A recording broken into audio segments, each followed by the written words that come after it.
just covered a very important topic, and this was very timely. Timely because there's a lot of concern being shown by the public these days about Aravalli because of some developments which have taken place. So it was very well thought of that at this time we should have this. We discussed 4 issues so that way it was very good. Aravalli is a very important and this landscape passes through Rajasthan, passes through Gujarat, passes through Haryana and Delhi.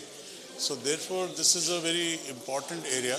This is an important area because it's a buffer zone between deserts and also the areas which are very much developed and all.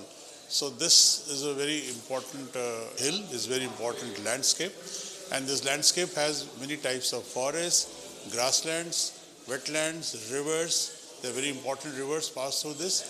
Therefore, this is very important to conserve.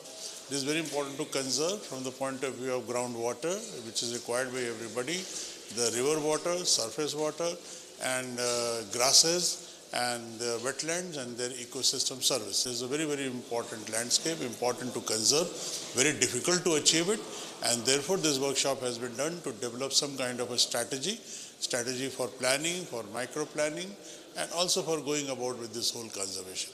I think this was very well organized, this was very timely, it is very important.